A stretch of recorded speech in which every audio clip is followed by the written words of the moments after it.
terminou com um clima de desentendimento entre o juiz da causa e os advogados do réu. O segundo dia de julgamento do jornalista Carlos Alberto, que aconteceu nessa segunda-feira, 23 de agosto de 2021.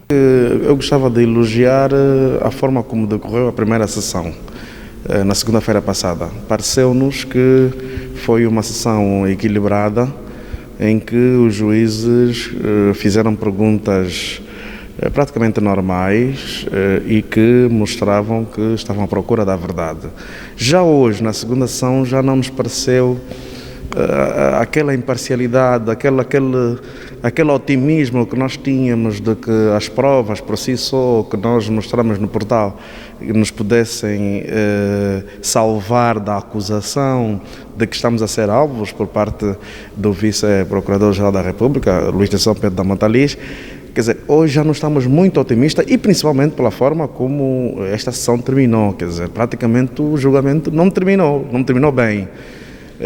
Os nossos advogados tiveram que tomar algumas posições, tivemos de abdicar de alguns declarantes que eram peças fundamentais para que se esclarecesse o rol de provas que temos, principalmente no que toca a procedimentos, nas administrações, por que razão é que nós dissemos que houve tráfico de influência, por que razão é que dissemos que houve abuso de poder, por que razão é que dissemos que houve uma associação criminosa, digamos assim. Queríamos provar por meio de procedimentos, por via das administrações, onde o Sr. Pedro Local sempre ganhou a causa, nomeadamente a administração de Belas e a administração de Talatona, e também com base no documento inicial que partiu da administração da Samba em 2006, mas o juiz não entendeu desta forma, achou que estamos a fazer praticamente um paliativo, digamos assim. Quer dizer, o juiz já mostrou pelo menos hoje que já tinha uma ideia formada daquilo que vai ser a sentença, independentemente das provas que nós fôssemos mostrar e dos declarantes e dos depoimentos dos declarantes que fossem falar. Ainda continuamos a acreditar na imparcialidade e na objetividade do tribunal, não obstante algumas irregularidades que foram verificadas, não é, pela defesa e que oportunamente serão colocadas. Quais são essas irregularidades que foram verificadas?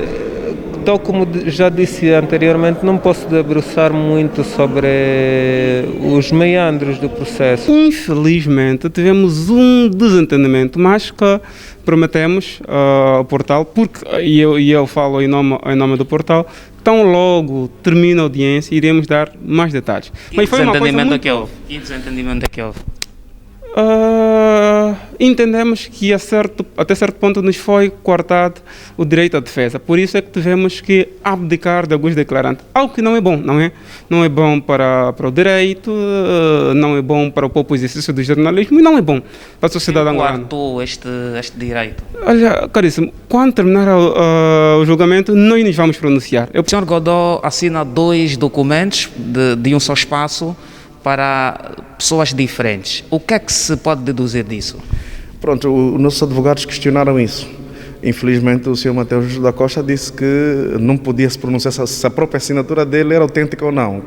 Quer dizer, que é um bocado estranho, né? Alguém que podia claramente dizer que essa assinatura é minha ou não, dizer que não podia, em sede do tribunal, dizer se pode ser autêntica ou não. Quer dizer, ficamos um pouco na mesma, mas nós também refutamos com provas que nós apresentamos e dissemos claramente que o Sr. Mateus Antônio da Costa, na altura da produção das nossas provas, foi perentório em dizer que o terreno era do senhor local e que também estranhava uma declaração de posse que surge em nome de Luís da Assunção Pedro da Montalis, e também os nossos advogados provaram hoje, por meio das alegações, que por meio do interrogatório que fizeram as testemunhas e os declarantes, que, na verdade, esta declaração de posse não existe no ordenamento jurídico angolano.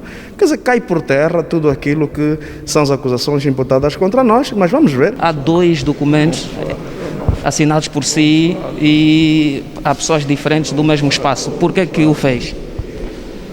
Recebeu dinheiro do vice-procurador-geral da República? Falou. Mantém-se no silêncio. Os advogados do queixoso, apesar de terem prometido falar depois do término da segunda sessão, mantêm-se no silêncio. Não, muito cansado. Mas prometeram falar ao nosso portal tão logo a segunda sessão terminasse. Como deve compreender, estamos cansados. A essa altura, fechar declarações à imprensa, depois das alegações. Sem ouvir o contraditório, a Rádio Nacional de Angola difundiu uma reportagem segundo a qual o diretor do portal A Denúncia terá negado um suposto perdão do vice-procurador-geral da República de Angola, Mota Lis. De facto, nós confirmamos que o Dr. Mota Lis, no início da sessão de segunda-feira, a primeira sessão, tentou o acordo conosco, pelo menos é o que os nossos advogados nos vieram dizer, e nós dissemos que estamos abertos.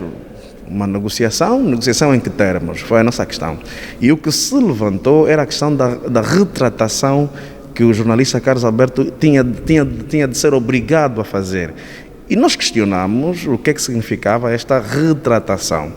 Esta retratação, no entender do ofendido, ou do suposto ofendido, Dr. Mota Lis, era o jornalista Carlos Alberto aparecer agora e dizer que tudo aquilo que nós dissemos é mentira.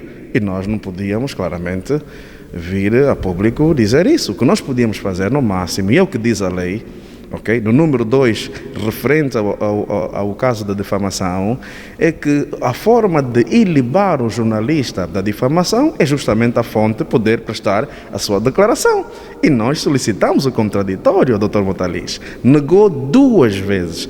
Uma vez por via telefone, que nós, antes de lançarmos a matéria, 1 mês antes de lançar a matéria, solicitamos a sua presença para que nos pudesse dar entrevista, mas pensou que, e segundo o que ele próprio diz aqui neste tribunal, que na qualidade de vice-procurador-geral da República não se sentiu no direito ou não se sentiu obrigado a prestar declaração a um portal. Disse também exatamente isso na peça do Liberato Furtado.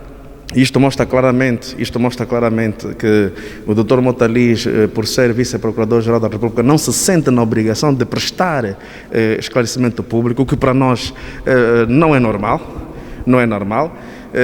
Pensamos nós que qualquer servidor público, até o próprio Presidente da República, enquanto servidor público, se lhe pesa alguma acusação, tem de ter a hombridade de, pelo menos, vir a público esclarecer o que é que se passa. Quanto mais um vice-procurador-geral da República, que até é o fiscalizador da legalidade. Quer dizer, é um pouco aqui dentro destes arrolos do nosso entender de alguma arrogância e de alguma quer dizer, o sentimento de não prestação de contas. Nós temos ainda dirigentes que se sentem que não devem prestar contas a ninguém. Foi-lhe pedido o contraditório pelo jornalista Liberato? Não foi pedido o contraditório, eu sempre andei aqui, ainda hoje também estive aqui, e o jornalista da Rádio Luanda simplesmente não nos pede o contraditório, mas também não nos estamos preocupados, porque nós sabemos um pouco o que acontece na nossa classe jornalística, sabemos bem que a vinda do portal A Denúncia não é bem-vinda, faça aqui o pleonasmo para muitos jornalistas que achavam que o Carlos Alberto, depois da ERCA, não teria, se calhar, um emprego, ou não estaríamos aqui a fazer jornalismo. Quer dizer, é uma série de coisas que nós compreendemos, e ainda bem que nós temos o nosso portal também para nós podermos lançar aquilo que os outros não podem lançar. Contactado pela nossa equipa de reportagem, o jornalista em causa rejeitou falar ao portal A Denúncia. O portal A Denúncia sabe que no cadastro do município da Samba consta como legítimo proprietário do terreno em causa o cidadão chinês Lu Peng, que cedeu o espaço a Pedro Lucão Matias. Tal como prevê o ordenamento jurídico angolano, Lu Peng tem como documento comprovativo um contrato promessa, ao contrário do vice-procurador-geral da República de Angola, Mota Lis, que tem uma declaração de posse, um documento não reconhecido pela lei de terra em vigor em Angola. Quando dizemos tráfico de influência, abuso de poder, associação de malfeitores, muitas vezes as pessoas não estão a perceber porque é que a gente diz aquilo.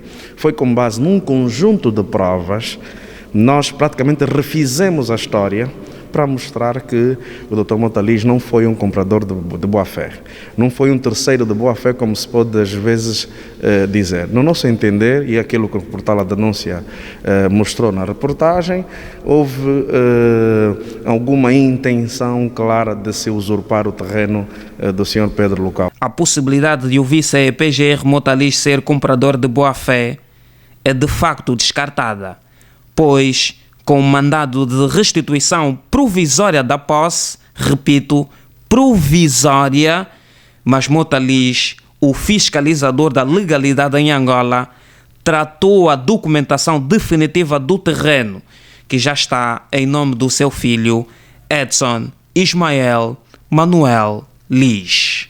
Na primeira sessão, o juiz prometeu que se pronunciaria sobre o impedimento de o jornalista estar a trabalhar na sua própria redação.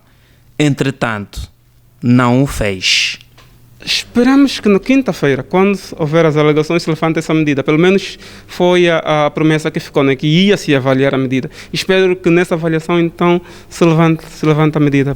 A próxima sessão está marcada para as 10 horas dessa quinta-feira, 26 de agosto de 2021, na qual se espera que se faça a leitura das alegações.